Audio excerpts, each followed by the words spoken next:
Hello, my name is Selena Mendoza, and today we're going to go over a study that examines the communication, job satisfaction, and patient care quality of current employees at Springfield Hospital's emergency department.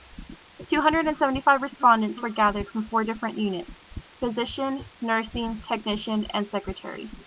A web survey, focus group, and an online social media analysis were conducted to implement strategies to improve patient care and job satisfaction. In the next few slides, we're going to examine the data. A web survey, focus group, and online social media analysis were conducted to implement strategies to improve patient care and job satisfaction.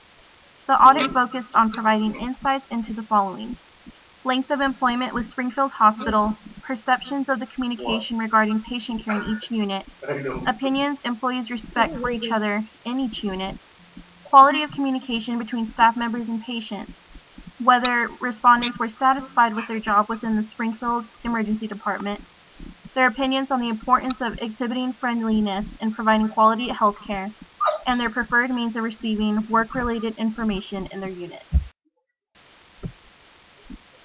Springfield's Emergency Department had positive responses regarding previous tactics that were used that can improve communication and job satisfaction.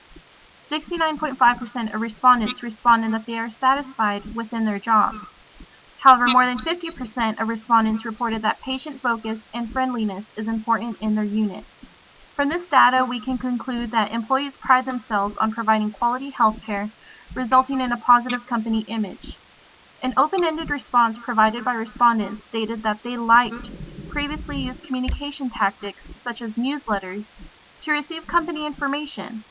In addition, there were positive responses regarding anonymous surveys about their satisfaction within their unit because they actually felt like their opinions mattered. Several responses that were repeated throughout the study were a lack of communication, employee morale, and patient focus.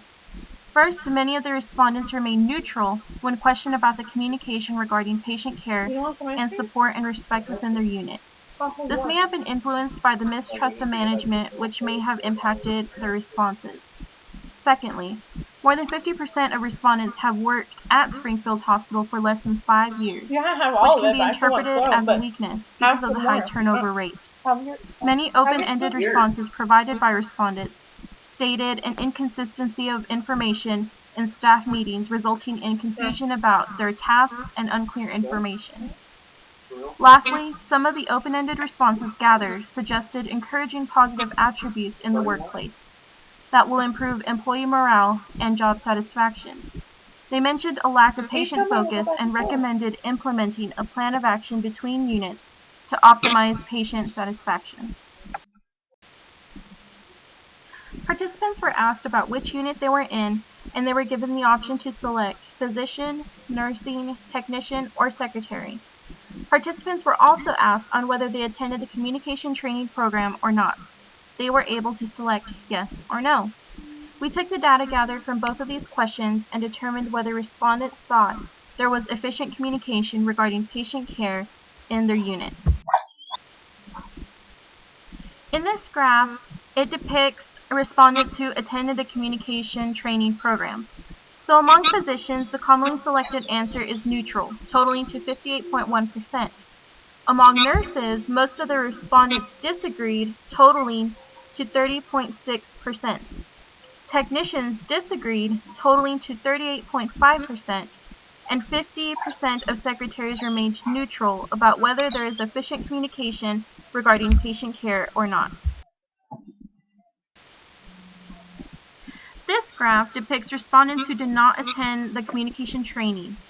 Among physicians, the commonly selected answer is neutral, totaling to 31.1%. 40% of nurse respondents reported neutral. There was an equal amount of technician respondents who selected disagree and neutral, each totaling to 29%. 37.5% of secretary respondents disagreed that there is efficient communication regarding patient care. So after examining the data between those who did and did not attend the communication training, there was an increase in the physician unit by 27% of respondents who remained neutral after attending the training. Nurse respondents were more likely to disagree that there is efficient communication regarding patient care after they attended the communication training.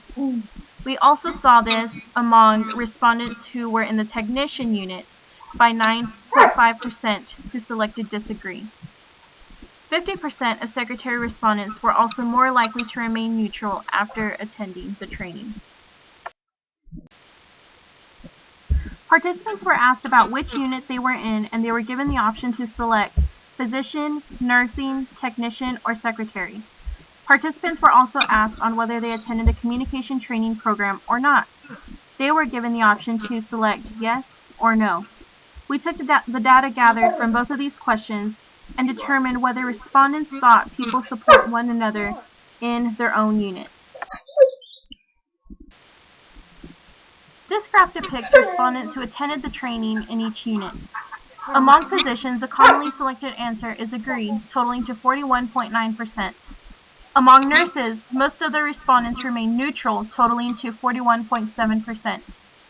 46.2% of technician respondents remained neutral, while 50% of secretaries remain neutral as well about whether people support one another in their unit. This graph shows respondents who did not attend the training in each unit. There was an equal amount of physicians who selected neutral and agree, each totaling to 37.3%. 32% of nurse respondents reported neutral, and there was an equal amount of technicians who selected strongly disagree and neutral, each totaling to 25.8%. 31.3% of secretary respondents disagreed that people support one another in their unit. So after examining the data, there was an increase in the physician unit by 4.6% of respondents who selected agree after attending training. There was a 9.7% increase among nurse respondents who remained neutral. There was a 24.2% increase in technician respondents who remained neutral, and respondents in the secretary unit were more likely to remain neutral after attending the training. Participants were asked about which unit they were in, and they were given the option to select physician, nursing, technician, or secretary. Participants were also asked on whether they attended the communication training program or not. They were given the option to select yes or no. We took the data gathered from both of these questions and determined whether respondents thought people treat each other with respect. This graph shows respondents who did attend the communication training in each unit. So among physicians, the commonly selected answer is agree, totaling to 41.9%. Among nurses, most of the respondents remained neutral, totaling to 27.8%. 38.5% of technician respondents remained neutral. Now there was an equal amount of secretary respondents who selected disagree and neutral, each totaling to 33.3%. This graph depicts respondents who did not attend training in each unit. Among physicians, the commonly selected answer is agree, totaling to 44.8%. 34.7% of nurse respondents reported neutral. There was an equal amount of technicians who selected strongly disagree and neutral, each totaling to 32.3%.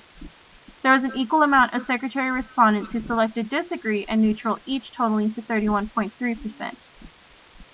After examining the data, there was a decrease in the physician unit by 2.9% of respondents who selected agree after attending training.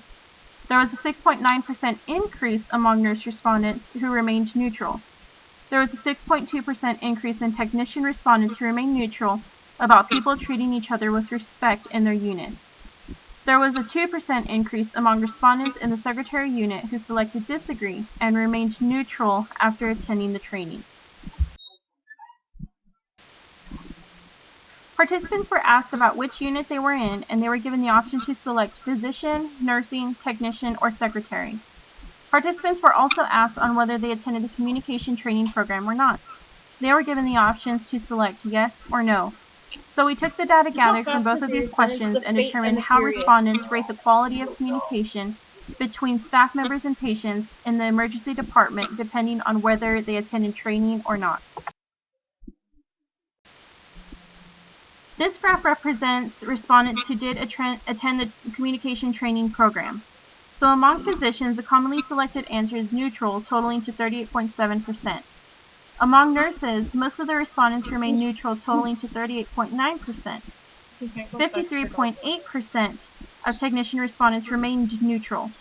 83.3% of secretary respondents selected neutral as well. This graph represents respondents who did not attend the training in each unit.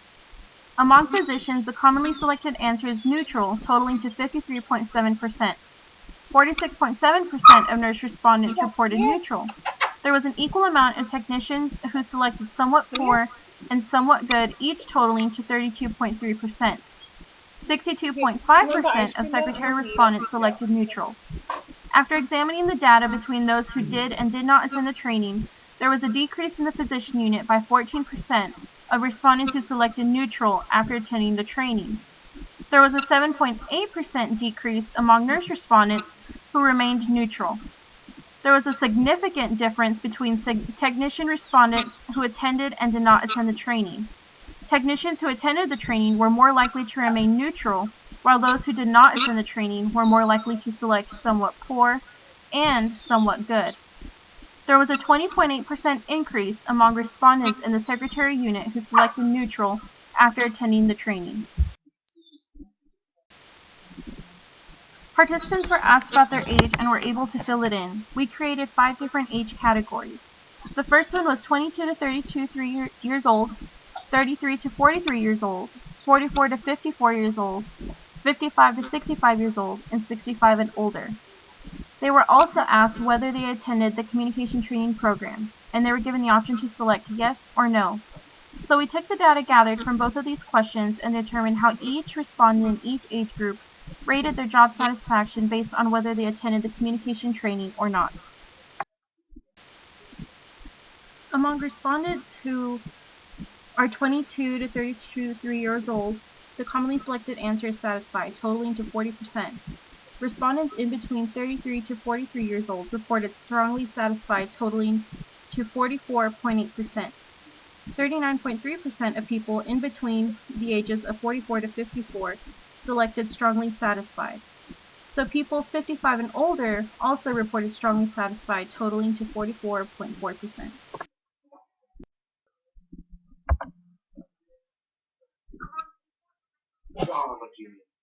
Shut up, you didn't even know that button existed. Best person ever worked with the video. That's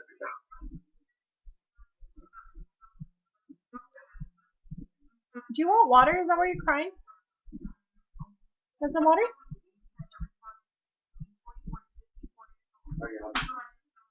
Want some water? Now.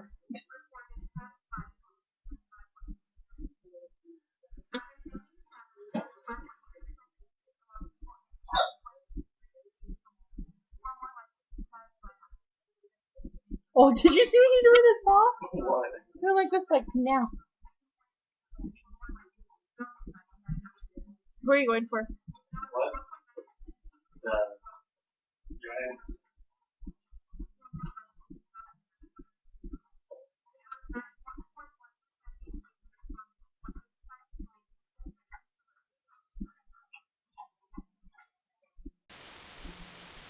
Participants were asked about their unit and were able to select physician, nursing, technician, or secretary. They were also asked about their gender and were given the choices of male or female. So we took the data gathered from both of these questions and determined how often each respondent checks their email to receive work-related information. Among physicians, the commonly selected answer is daily, totaling to 38.8%. Among nurses, most of the respondents reported daily, totaling to 34.9%. 40.6% of technician respondents selected daily. 68.8% of secretary respondents selected daily. This graph depicts all female respondents to this question. Among physicians, the commonly selected answer is daily, totaling to 57.1%. 40% of nurse respondents reported daily, 41.7% of technicians selected daily, 66.7% of secretary respondents selected daily. This graph depicts all male respondents to this question. So after examining the data, the majority of males and females in each unit use their email to receive work-related information daily. A focus group was conducted with 2 male participants and 7 female participants who worked in the nursing unit. The respondents raised a couple of concerns about communication, job satisfaction, and patient care. Respondents mentioned there is miscommunication between managers and staff, often resulting in confusion about tasks and unclear information. No! Secondly, respondents expressed that they rarely have time to view their emails at work because they are too busy running reports or attending to patients. In addition, in their unit, they feel they cannot freely express or voice their concerns due to management without feeling they have a target on their back. So some respondents suggested implementing anonymous surveys, which was a previously used tactic that they really enjoyed because they felt like their voices were being heard and changes were being made.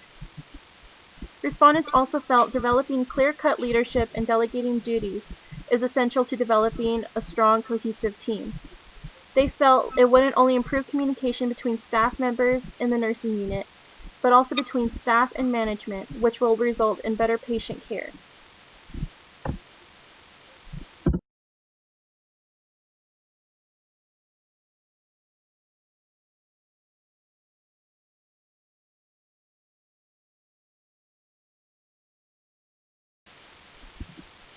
This graph addresses which region had the most average tweet reach overall. So the data was collected from 628 tweets on Twitter during a 1-week period from April 15th through April 21st. The South region had the most average tweets overall, totaling to 38.2%, and the states in this region that had the most tweets were Florida, North Carolina, Virginia, and Tennessee. This information can aid in targeting and tailoring content to people living in these states. But as we look into the graph a little bit closer, the second highest was the Midwest region at 22.5%, following the Northeast region at 21%, the West region at 18.2%, and in other it was 0.2%. And real quickly, I would like to point out that the other portion was in Venezuela, which is outside of the United States. We looked at how many tweets received positive, negative, or neutral sentiment. Patient satisfaction was a keyword used on a software called Nuvi to categorize the tweets into positive, negative, and neutral sentiment. So as we look at the graph, 72% of tweets had received a positive sentiment, which lends insights into how it is perceived by others. As we look a little bit closer, 27.2% received neutral sentiment, and 0.8% received negative sentiment. So this is really good knowing that only 0.8% received negative, but the majority of tweets were 72% positive. After examining the data, recommendations can include revamping communication tactics and improving employee morale to increase job satisfaction and the length of time with the company. In addition, in order to bridge the gap between all units, creating a plan of action for accountability will strengthen communication and ensure patient focus is a priority. More than 50% of the respondents did not attend the communication training, which can be contributing to inconsistency of information between all units. In order to bridge that gap, communication training should be mandatory for all employees to attend in order to ensure that all employees receive the same information. Most of the content that was reviewed discussed Medicare and patient satisfaction on Twitter, and it was all based in locally. So one thing that we can do to maximize overall reach and drive online traffic is to tag reporters on Twitter. This is usually mentioned in the bios. For example, on the Tennessean, they have a list of their web team listed in their bio that allows for tagging. So integrating tagging into social media posts and tweets can build an online presence and create a two-way communication with the public and Springfield Hospital. This concludes today's presentation. If you have any questions, you can reach me via email or telephone. Thank you for your time, and I look forward to hearing your feedback.